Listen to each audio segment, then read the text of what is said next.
За нэг зүйл тодруулъя. Монгол одоо хөгжлийн бэрхшээлтэй 0-18 насны 13,000 гаруй хүүхэд байдаг. За тэдний сургуульд ялангуяа сургуулийн өмнөх боловсрол буюу цэцэрлэгт бол нэг 60% нь л хамрагдаг гэсэн тооцоотой байдаг. Өөрөөр хэлбэл 10 эцэг, 10 ээж тутмын 4 нь бол хүүхдээ цэцэрлэгт явуулж чаддаггүй гэсэн үг. За дунд сургууль руу ороод ирэхээр энэ тоо 5 болдог гэсэн үг.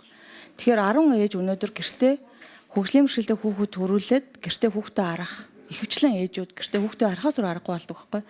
Тэгэхээр орон нутагт хүүхд хөгжлийн хөтөлбөр дотор нэг орхигдоод идэг зүйл бол энэ ялгаатай хэрэгцээтэй хүүхдүүдэд чиглэсэн үйлчилгээ бол дутагддаг.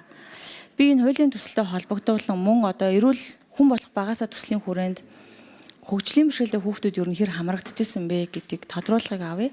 Хоёрдугаарт нь энэ хуулийн төсөлд одоо багшийг жишээлбэл хөгжлийн бэрхшээлтэй хүүхдүүдэд сурах арга барилд сурах нэг том асуудал байдаг. Дээрэс нь тэр хүүхдийн хөгжлийн одоо сургалтын төв байдаг юм уу тэр үйл ажиллагаа нь өөрөө орчны болоод мэдээллийн тийм хүртээмжтэй байх асуудлыг бас дурдж байгаа. Тэгэхээр энэ асуудлууд ер нь хэр одоо тусгагдах боломжтой вэ гэдэг ийм хоёр асуултыг асууя. За хууль санаагч Бадамсүрэн гишүүн хариулъя. За одоо энэ асуулт дуусаад гишүүд үг хэлээд санал хураалт явагдана. Тэгээ энэ хүүхдийн хөгжилтэй холбоотой маш чухал хууль хэлцэж байгаа тул одоо гишүүд танхимдаа орж ирэхийг хүсье.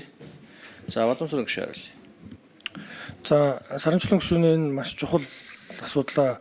Тэгэхээр одоо жишээлбэл Дорнот аймагт энэ төсөл хэрэгжсээр тусгай хэрэгцээ зулаа эмзэг бүлгийн хүүхдийн 21% нь одоогийн байдлаар хамрагдсан байна. 21%.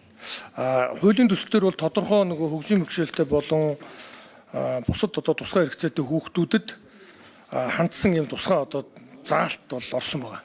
Ер нь энэ дээр илүү онцгой анхаарч явна. Тэгээд хууль нь батлагдсны дараа энийг хэрэгжүүлэх механизм дээр энийг бол одоо бүрэн хэрэгжээд явах юм боломжтой гэж үзэж байгаа.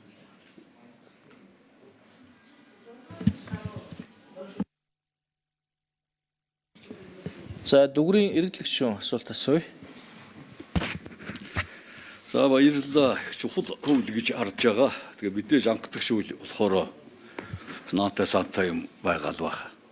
Ажлын хэсгийн гишүүд бас ч чамгүй